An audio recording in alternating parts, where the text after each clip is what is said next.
Okay, I've had a lot of questions lately about what do you feed your dog. So I'm going to share what I make, but I really want you to always remember that you need to do what's right for your dogs.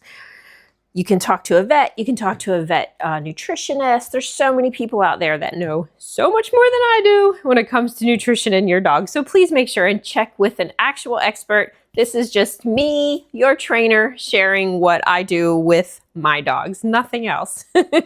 Nothing serious, huh, buddy? So what I do is one of their meals, they get raw, a venison, complete venison raw, and then the other meal that they have, and the meal that I use mostly to train throughout the day, is turkey meatballs. And it took a bit of an evolution. I started with beef and turkey and all kinds of craziness, and eventually putting it in a crock pot, and it was such a soupy mess, and I didn't know how to train with it. So over time, I've evolved that to meatballs, and they work so well for training. I can put them in a little bag, take them with me, so they work really, really well. So let me show you how I make them. I take, this is, let's see, it's just 94% lean. Yeah, nothing crazy. 3 pounds of turkey. So I take 2 of those of fresh turkey. These actually came out of my dog freezer, so I buy a bunch at once, put them in my freezer, and then I pull them and let them thaw. This particular batch is gonna have green beans that I've thawed overnight, asparagus that I've thawed overnight, some butternut squash, again, thawed overnight, because frozen fruit and veg are wicked, you know, much more reasonably priced than getting fresh everything. This is blueberries, and there's some green beans in there too. So I'm gonna take all of the veg and the blueberries, and I'm gonna puree them in the blender. And then I will pour all of that pureed veg as well as this into my big, giant, not meant for dog food bowl. And then I'll take that big mixture, and I'm going to scoop it with my little ice cream scooper and put it on cookie sheets that I've lined with parchment paper. Okay. And I just, that way I'm not using tin foil, which I really don't like to use tin foil anymore. So the parchment paper works really well. It was a great tip from a friend of mine.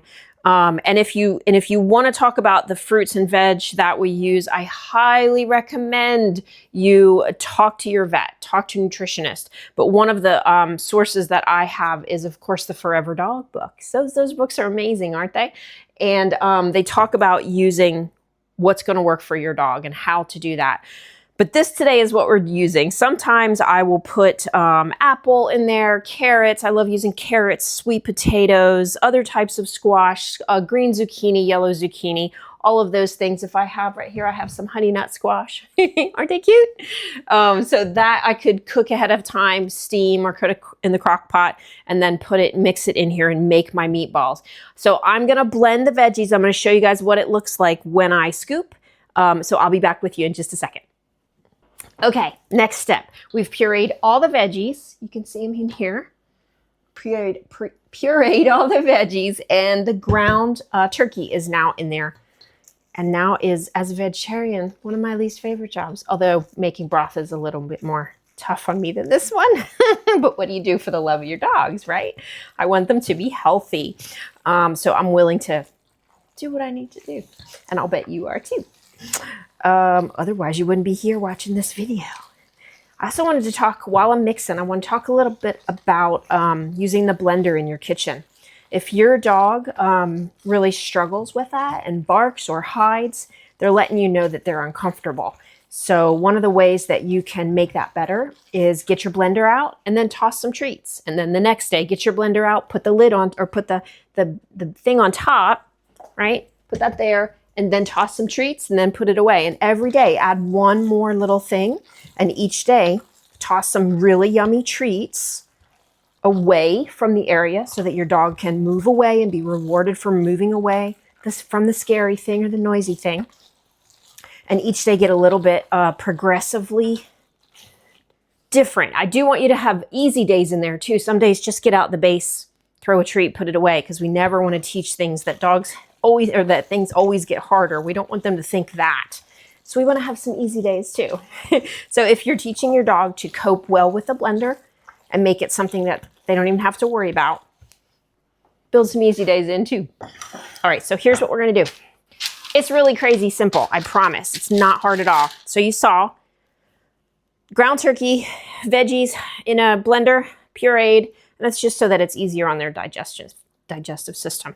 I always like to think if they were to catch something in the yard, the contents in that animal's stomach would already be kind of pre-chewed. That's kind of how I think of it. So I'm just going to fill this cookie sheet with little meatballs. Now you might be one to get in there and make them with your hands.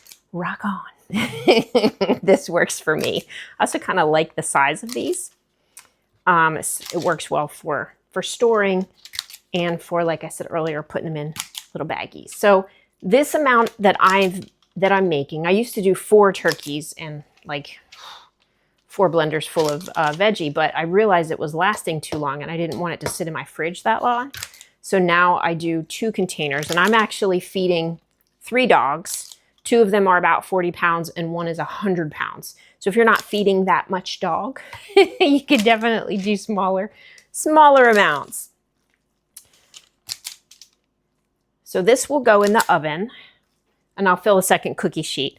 But both of those cookie sheets will go in the oven for about 40 minutes, 35 to 40 minutes. For mine, it depends on what rack they are. Like my top rack needs that extra 5 minutes, and the bottom rack cooks a lot faster at 375. So that's just what I do for these. And when I first started cooking stuff for the dogs, I would always use a meat thermometer to make sure that it had reached the temperature that it needed to for that protein, especially, again, being a vegetarian, I don't cook meat generally, except for these guys. So I wanted to make sure and be safe about it. So always, always, always safe. And when in doubt, like if something doesn't look right, get rid of it. All right, so I'm gonna do the other sheet like that. Those will go in the oven, and I'll show you what they look like when they're done. But I wanted to mention a couple books. I'm not an affiliate of any of these. I like all of them, and I use them to educate myself. So The Herbal Dog by Rita Hogan. This is an updated Yin and Yang by Dr. Judy Morgan. Her website is phenomenal. You can learn so much on that website. The Forever Dog, which I mentioned earlier.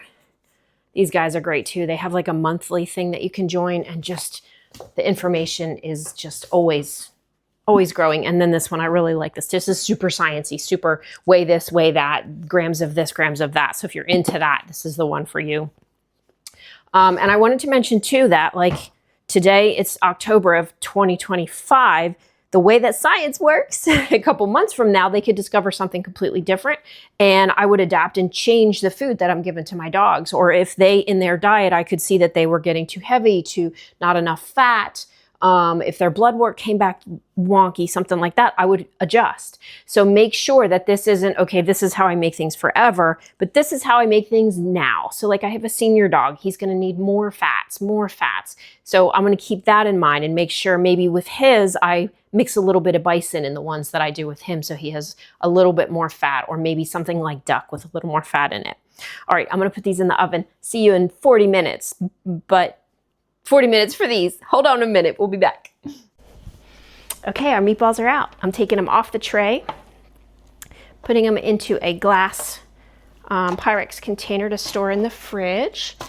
And then each day I will get out an amount to train with for each dog. But this will last in my house with the 2 bins of turkey meat and the probably 3 bins of fruit and veg in the little blender jar. That lasts about 3 to 4 days in my house. I used to make it once a week and use 4 things of turkey, but I don't do that anymore. I want it to be a little fresher for these guys. Yeah, so that's it. So I'll probably have to do maybe 2 more trays. And then I'll be done for the day and won't have to make them again for a couple days. And my dogs really love them warm. So it's a treat to give them warm. And I will be making a video soon about broth. Just really simple, making the crock pot broth. So make sure you hang out on my channel and come back for that one. All right, thanks for joining me for making meatballs with Otter and Murph. They're down here. Odin's napping upstairs with his dad, as he should on a Sunday. Thanks for hanging out, and your turn. Go make some meatballs.